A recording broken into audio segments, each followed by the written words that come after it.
Hello there, my name is Natural Bear, and welcome to episode 1 of Surviving the Horror. This is a new series I'm doing, and the idea is, with Resident Evil 8 literally being 6 days away as of recording this, I figured I would look at survival horror game or other survival horror games that aren't Resident Evil, or Resident Evil clones, as a lot of people like to call them, because some of these games are fascinating. Because it runs the gamut from very good, or I mean literally classics in some cases, like with the first, I would say the first 3 Silent Hill games are all fantastic, right? Particularly the second one, obviously, is considered one of the best horror games, if not the best horror game ever made. It runs the gamut from things like that to absolute garbage, like some of the worst games you'll ever play, and it's just, there's not actually that much middle ground, to be honest. There's very few sort of middling survival horror games. So it's an interesting thing to talk about. And I'm a huge Resident Evil fan. I have been since I was literally 5 years old, when my dad used to play Resident Evil 2 and I would watch. I probably shouldn't have been watching at that age, but never mind. That explains why. That explains many things, put it that way. So I've always had an interest in Resident Evil, but survival horror in general, you know, I've always had a huge interest in it. So a lot of these games I've either never played, or I have played them, but I'd like to, you know, look into them and the reasons why they succeed or don't succeed. This game's interesting. It's called the XFiles Resist or Serve. Came out in 2004 on the PS2. The Xbox port was cancelled, apparently. I don't know why.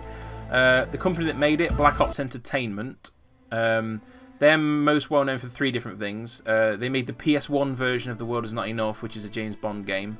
It's okay. The N64 version's far better, honestly. They did Tomorrow Never Dies, a PS1 game, also a James Bond game, and that one's really not very good. And they also made a little game called Fugitive Hunter War on Terror. This game was called America's 10 Most Wanted outside of North America. You can probably tell why they changed the name. Maybe a bit offensive.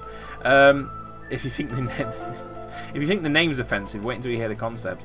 So you can probably guess your job is to hunt down America's 10 Most Wanted. It's a first-person shooter. You do this by going through levels and shooting terrorists of various sorts, and then at the end you have a fist fight with the bad guy. The last level in that game, I believe it is, you have to fight Osama bin Laden. Literally, they didn't even do a thing where they said they called him like Usama Bon Laden or something, right? And we're like, ooh, see, it's not really him. No, they actually called him Osama bin Laden, and he was rendered in quite a lot of detail, considering it was the PlayStation 2. They spent a lot of time rendering bin Laden's beard. Whether that was time well spent or not, you know, jury's out.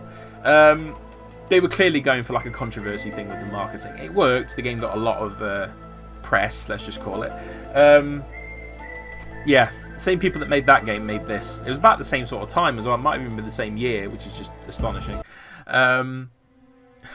Yeah, I still can't believe that game exists. That wouldn't happen nowadays, let's just say that.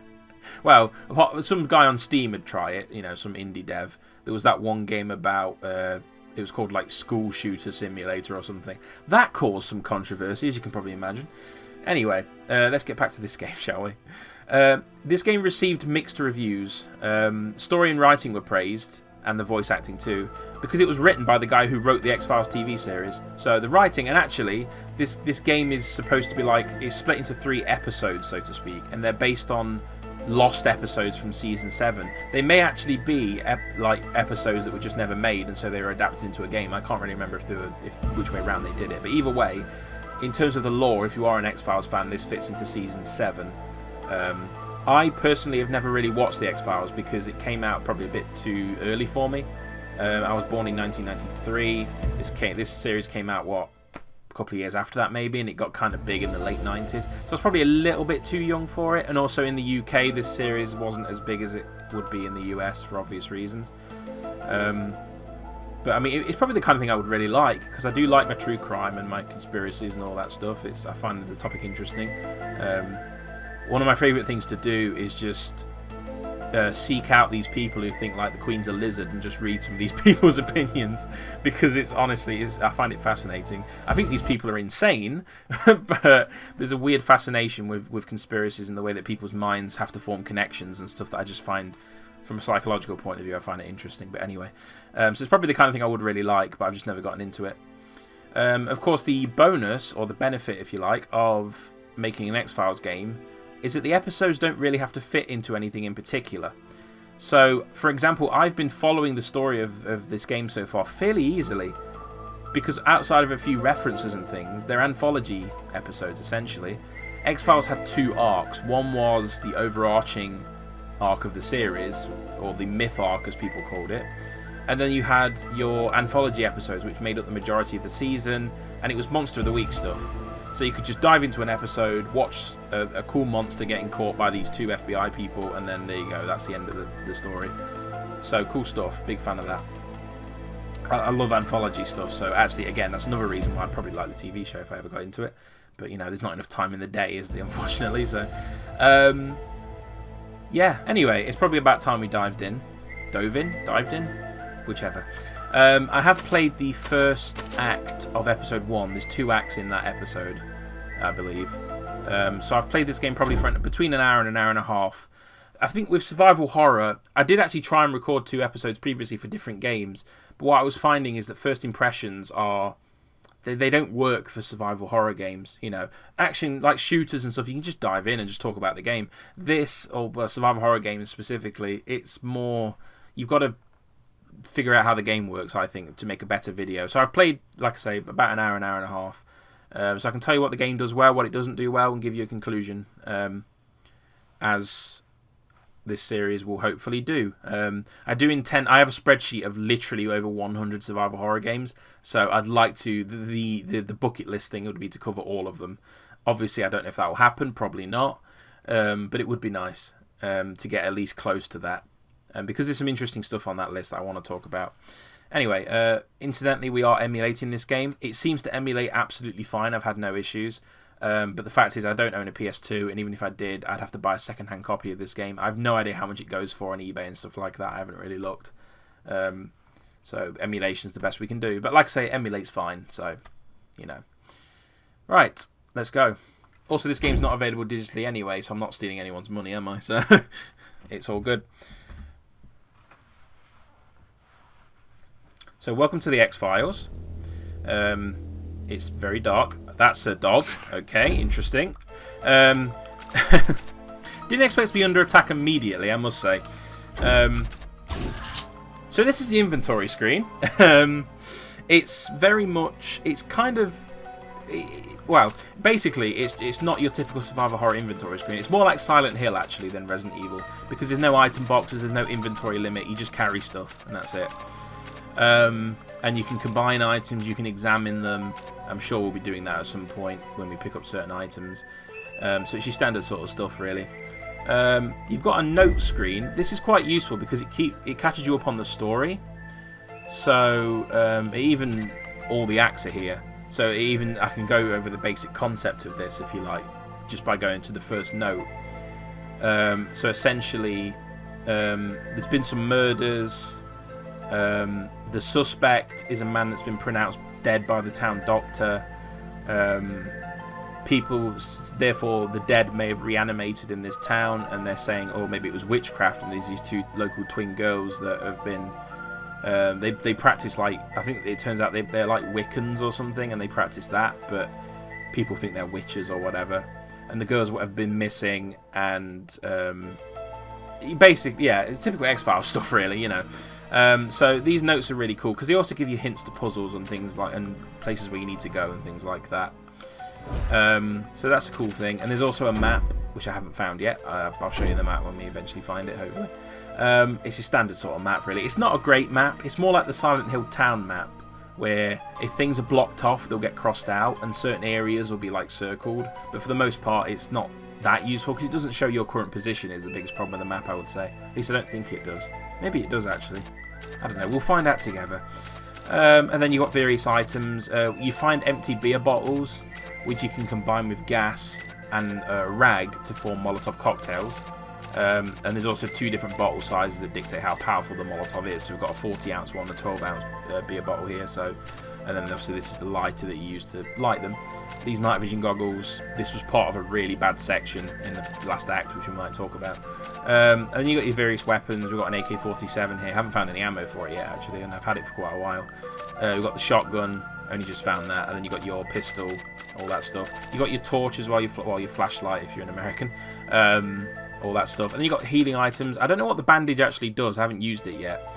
But the aspirin and the first aid kit work very much the same way. They just, you know, they heal your health. At the moment we're at full HP, so the status thing in the middle just shows your kind of muscular skeleton or whatever. As you take more damage, it fills up with red. And then, yeah. Very standard stuff, really. Nothing too crazy here. And that's what you'll find with this game. It is very much standard survival horror. Done fairly well, but doesn't really have that many original ideas. But anyway, we'll get into the game here as this dog tries to eat my face. Should probably equip the flashlight as well. It's kind of useful. Actually, that was a mistake. I didn't mean to equip the flashlight. Okay, Scully killed the dog for me. She's good like that. So a lot of this game you will be roaming... Oh, God. Hang on a minute. I've forgotten the buttons. It's been a few days since I played this. There we go. Yeah, you will find parts of this game you'll be roaming around with Scully, and then parts of it you'll be by yourself. You can play as Mulder or Scully, which is nice because they do actually differ in what they have to do during missions. So that's pretty good, you know. This music's very Silent Hill, by the way. Well, it was anyway while it was making those noises.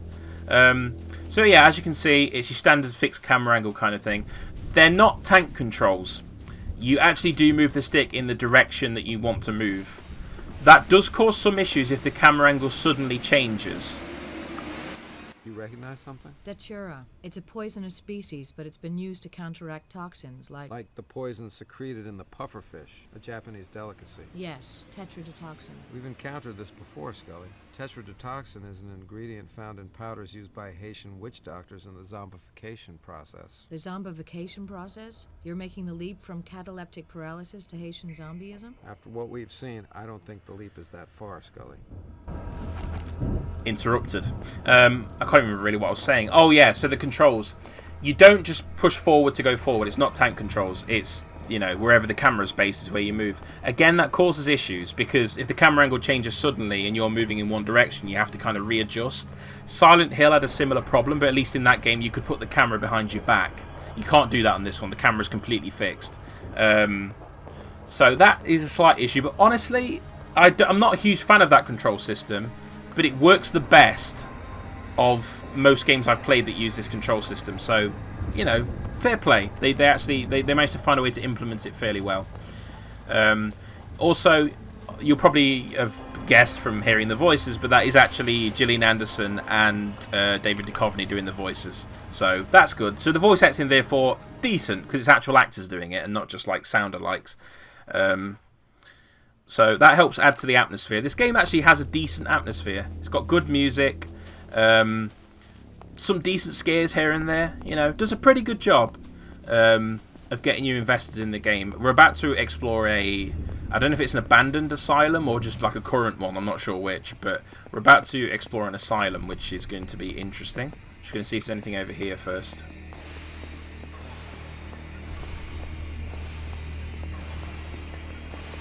Doesn't appear to be. That's a cool camera angle. Yeah, so basically we're chasing after some guy who did some conspiracy stuff and killed a load of people. I don't know.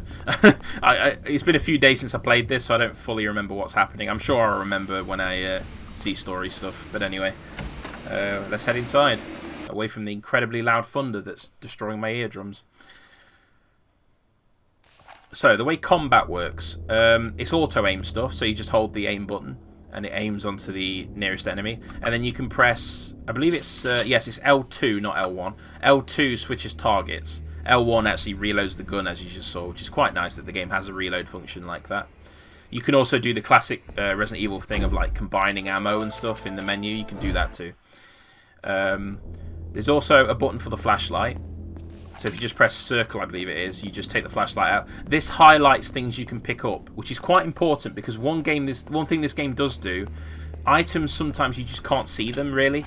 It's hard to find items that you can pick up and those that you can't because all the backgrounds are 3D rendered. Obviously, they're not pre-rendered, so that does cause an issue with seeing things that you have to pick up. Like this clip, for example, is quite obvious, but if this clip was a smaller item, you might not necessarily know that you can pick it up. So it just depends really, but for the most part the flashlight solves that issue because it highlights things. I probably should have showed that, but we'll find an item in a minute, so it's not a big deal. Here's an example of the camera angle causing an issue there. It was hard for me to figure out like where I was going. Okay, clearly I need some sort of key card for this door, so...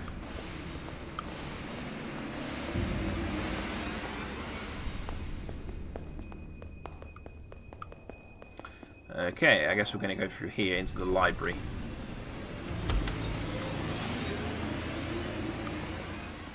No loading screens on some of these doors too, which is nice. Only certain doors have loading screens.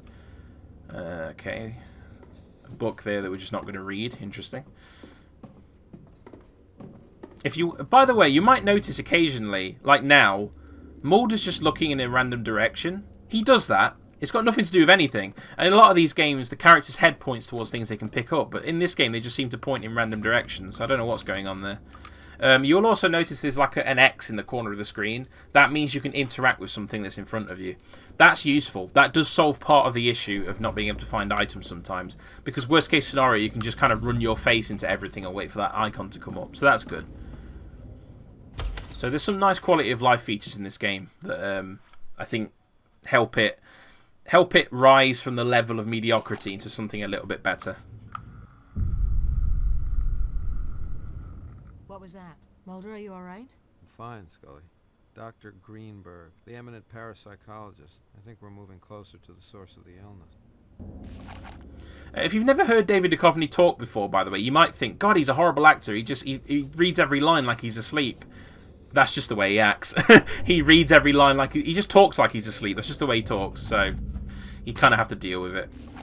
Okay, so we found a badge of some sort. Gilnitz, John V. Listed in the personal records under something called Project Resonance. And so is Henry Dawson, the Red Falls doctor. Yeah, when someone bites me, I remember them. Is Frank Hawthorne there? The first murder suspect? Yes, he's here. Briar Lake is the hot zone, and Frank Hawthorne was patient 0. His accidental death released whatever it was that was incubating inside him. Are you saying they manufactured the virus here? At a facility you believe is dedicated to parapsychology? For what purpose? I don't know. Is there any data on Caitlin or Mandy Winslow? I can't get into patient files. I need a security password. See what you can find, Scully. I'm going to take a look around. Look around for what? Gilnitz and Greenberg are here somewhere. They have to answer for what they've done.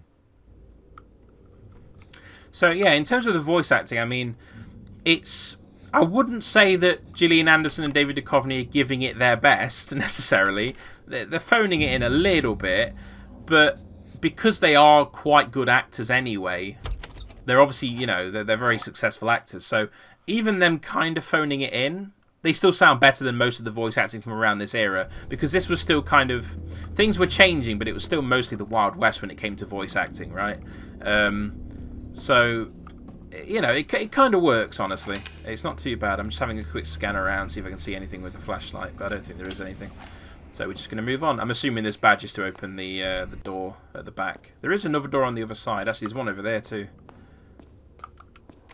Okay. They do the Silent Hill thing when most of the doors that you see can't be opened, which, you know, it is a thing. At least you don't get lost, I suppose. It's hard to get lost in this game.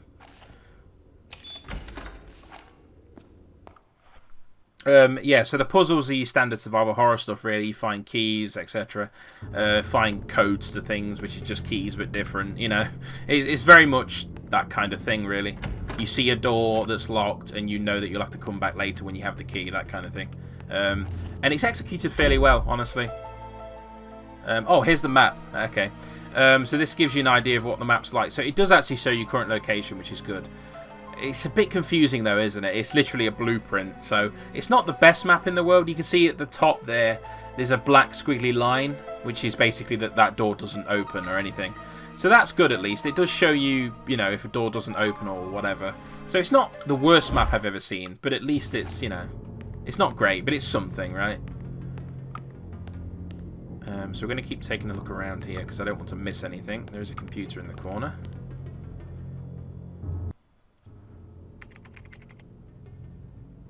Come on, I know you're there. State your name and business. Guys, it's Mulder. Who? Spooky, come on, I don't have a lot of time. Hey, Mulder. What can we do you for? Mulder? Is the lovely Agent Scully with you this evening? Just assure me that you're all wearing pants. Agent Mulder, where are are you calling from? Yeah, the security countermeasures are going ballistic. I'm at a secret research facility called Briar Lake. I want to know if you can hack into this computer and find me a code for the security system. On it, Briar Lake. We published a report in our Lone Gunman newspaper that they received a large financial subsidy from an anonymous donor. We want first dibs on this story for helping you, Mulder. Quid pro quo, Clarice. The interface is tricky. For normal mortals. Here you go. Thanks, boys. Your kung fu is the best. I'll be in touch. You're a gentleman and a scholar. Be safe, Agent Mulder. Yeah, hasta la vista, baby. See, those guys might appear in the TV show. I genuinely have no idea. But there you go. So the game, you know, the writing is decent. There's some funny lines in there. You know, which it helps that they got the actual writer on board. He obviously knows the characters, and this was made in 2004. So at that point, you know, he's going to know the characters quite well. Looks like we need another key card or something. So.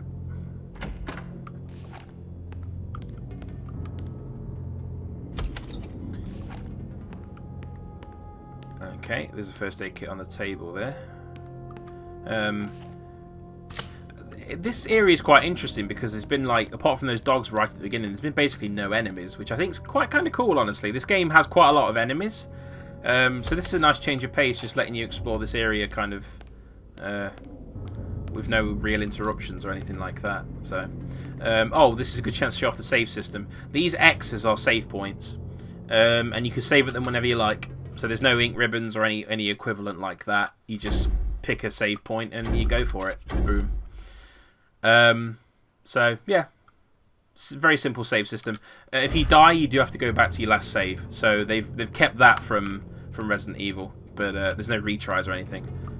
But other than that, yeah, there's no restrictions on saving or anything like that, which can be good or bad depending on your perspective. I personally don't mind because ink ribbons are so plentiful in the Resident Evil games anyway that I've never really felt like but you never run out of ink ribbons playing those games, even the first time through, so I've never found that to be a real problem, personally. Did I go in this door here? I actually can't remember. I don't think I did. You know what? Maybe I did. I can't remember. It is very dark in here, so I probably should start doing this. You can only walk while you have the flashlight out, which is a little bit annoying, to be honest, but what can you do?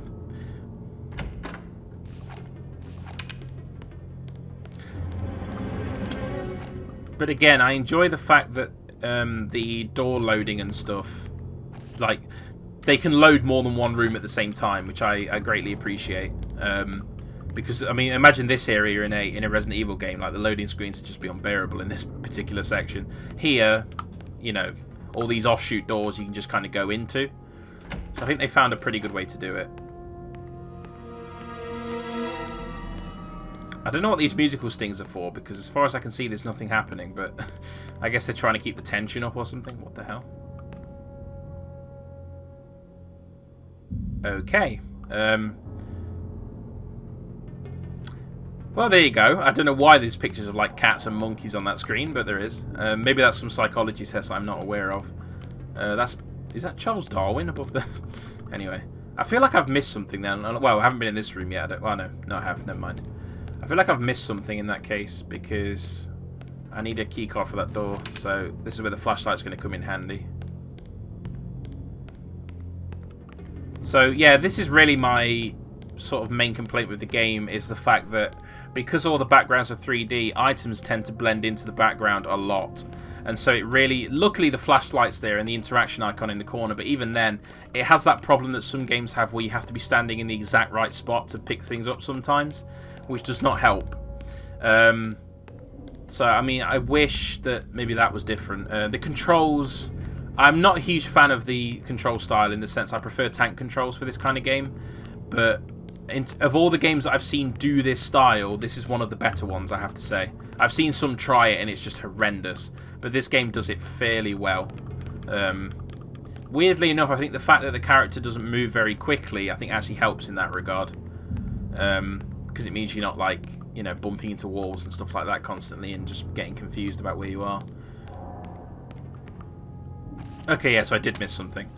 There we go. So there's a blank security card, so presumably I have to rewrite that or something. I don't know how I would do that necessarily, but... did I go in here? a minute ago? Yes, I did. So we're just sweeping the rooms again to make sure I haven't missed anything. But presumably around here somewhere there'll be a way for me to write data onto this card. That's what I'm guessing. I'm just making sure, as I say, that I've not missed anything.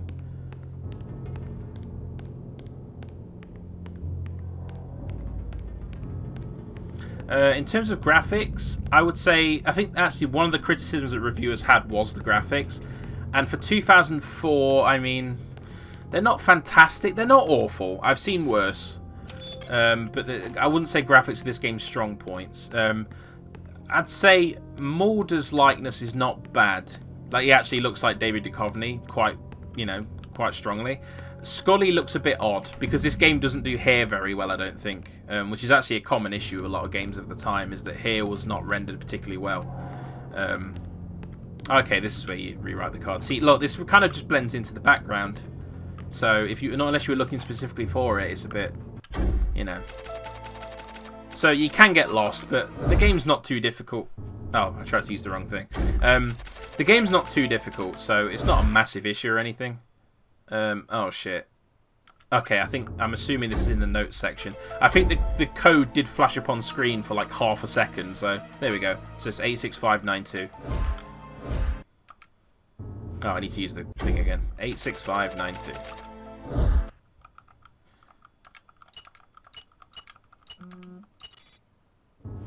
Yeah, so we have the card, and now we can go through the... it was an elevator, I believe, if I remember rightly. Put the flashlight away so we can run.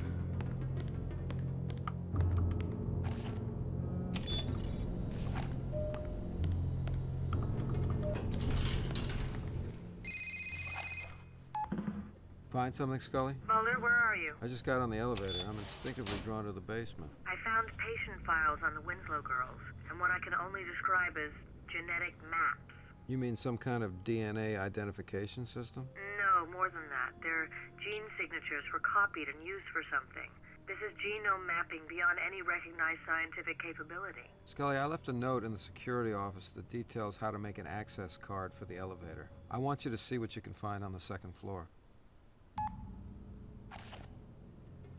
So here's a good example of where you go to different places depending on who you're playing as. So in this case, as Mulder, we go to the basement. As Scully, we'd presumably be playing up on the second floor. So we get a different experience. So there is replay value here in this game, which I like. Yeah, I think that's good. Obviously, it follows the template of the original Resident Evil, which let you play as two different characters. I think what I'm going to start doing, well, what I'm going to do in these videos is just have a section where for a minute or two we just have no commentary, just to let you... I think these games, atmosphere is important, right? So I think we're just going to be quiet for a minute or two and just savor... Oh shit, hello. Timing. So these are zombies.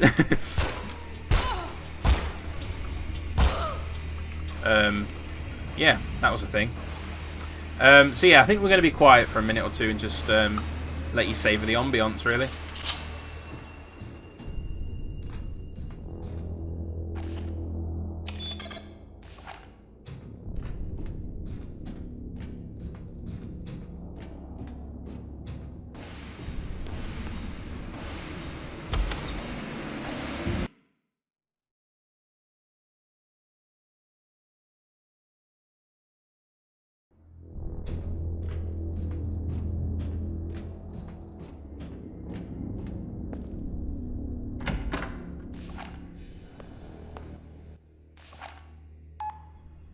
Scully, I'm standing in a room with containers marked biohazardous material filled with what appears to be black oil. My God, Mulder, you have proof in front of you. And there's equipment.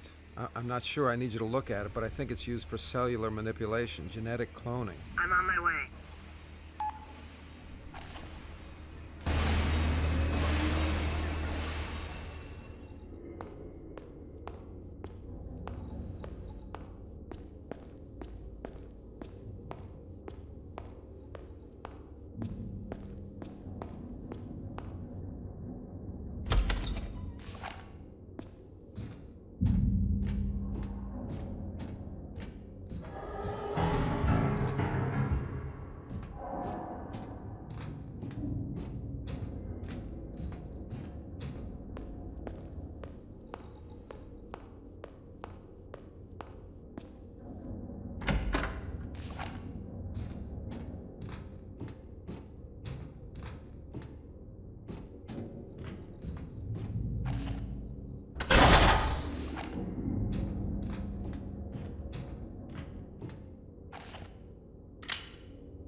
Oh.